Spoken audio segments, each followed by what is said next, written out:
about 7 hours away from the trade deadline. All eyes on Brooklyn and James Harden. What do they do with their rumored disgruntled star? Feel like we had this same Harden conversation last season in Houston.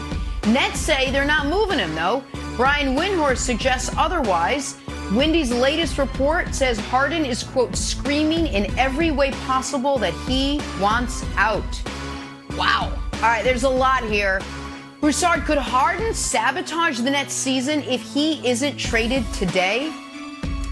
Well, let me start with this, Jenna. I was talking to someone last night in the know, and they said that this trade could happen if Philadelphia is willing to give up not only Ben Simmons, but also throw in Seth Curry and Matisse Thybulle. Now, as much as I'm against the Nets making this trade, if Philadelphia throws all of that in, that's a haul. That is a major haul, and for the future, that would help the Nets. I'd love it if Kyrie was playing every night and if I knew where Ben Simmons' head is at. But even still, it might be too much for the Nets not to jump at. So we'll see if that happens. But to get to the question, I'm going to say this. I'm going to give James Harden more credit than to believe that if he's not traded, he will sulk and tank the rest of the season. I mean, James Harden just cannot be that much of a dog that if he's not traded, when he has a chance to win a championship, when he's playing with one of the best players in the world in Kevin Durant and another great player in Kyrie Irving, half the time at least, and that he will sleepwalk through the next 3 to 4 months with a possibility of finally getting his first ring. I just don't believe he's going to do that. Secondly, I think he's too smart to do that. Because, Nick, if James Harden did play 50% for the rest of the season because he's upset that he's not traded, then number one, that will affect his legacy. We know he's Hall of Fame, top 75, all that. But there is going to be a serious but after you give James Harden his praise years from now when you say, but he just didn't have it. He wasn't a winner. He didn't go after it. He struggled in clutch moments, and he quit on some of his teams. Like, that'll be a part of his legacy that he'll never overcome.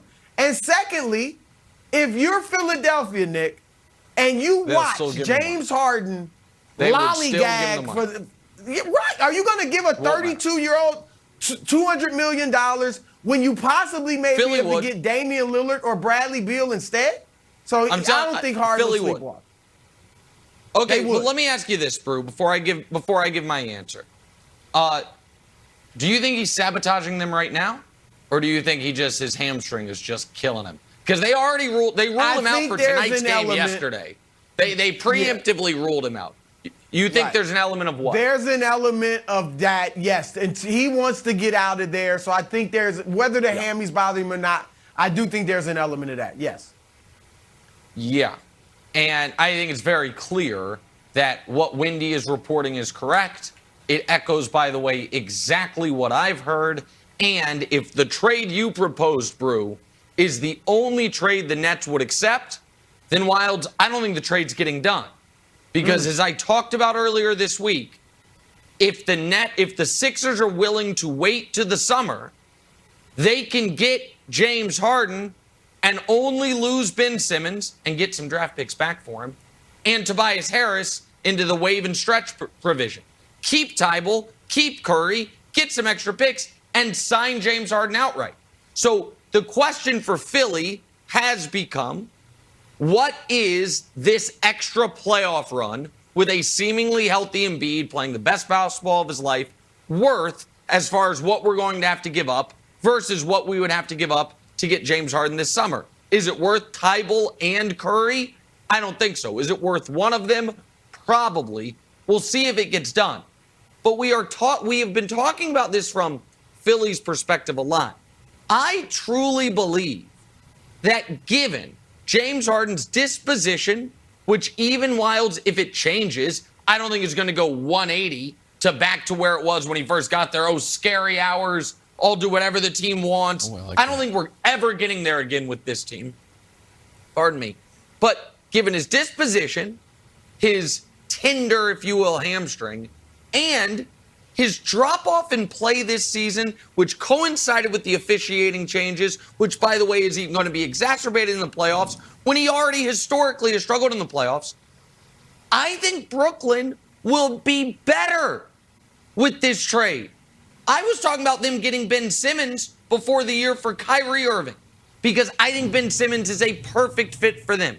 I think if you can get Ben and Seth Curry steps into the role vacated by Joe Harris. You finally have defense. When Kyrie's there, you have two great scorers. When he's not there, yeah, for scoring, you're just going to have to rely on the guy that folks tell me is the greatest scorer in league history, Kevin Durant. And you're not going to have to score 130 a night. You're going to have a better defense. I think it would be incredibly short-sighted for Brooklyn to not do this, because I think they might actually be better. And they certainly would be better next year with Ben Simmons there than with Harden leaving and then potentially getting nothing.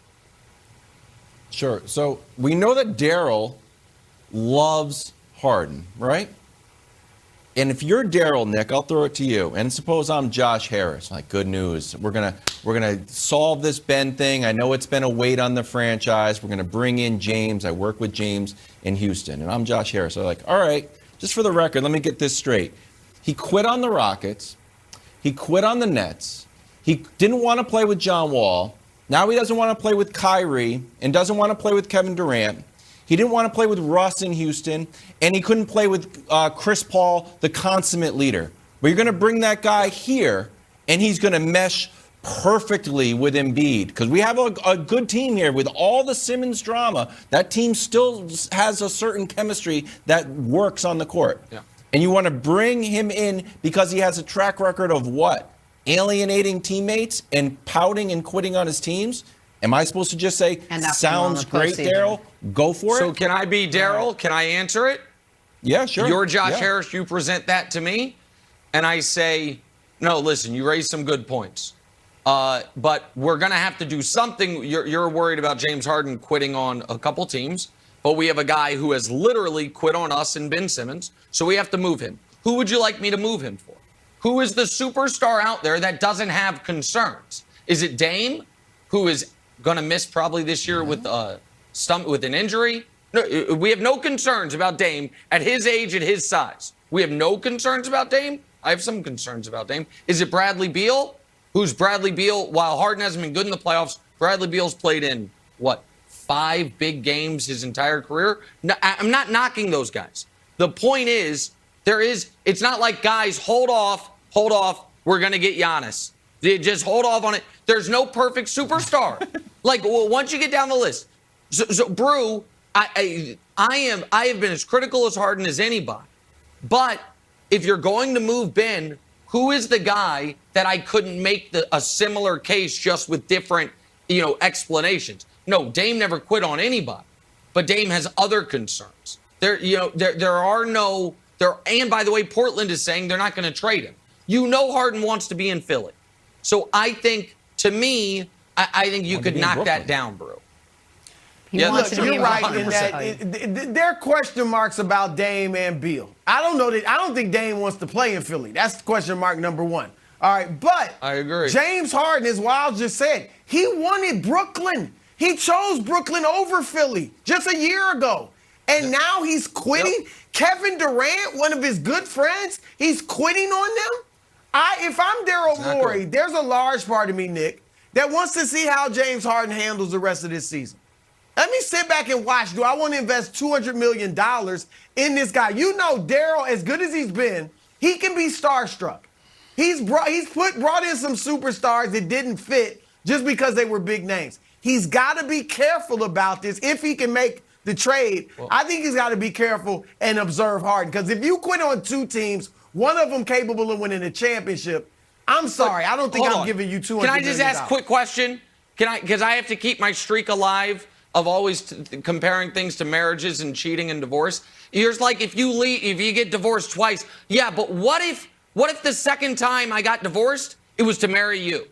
I left my wife for you. Like, that's what would be happening here, right? I'm quitting on Brooklyn to come to you.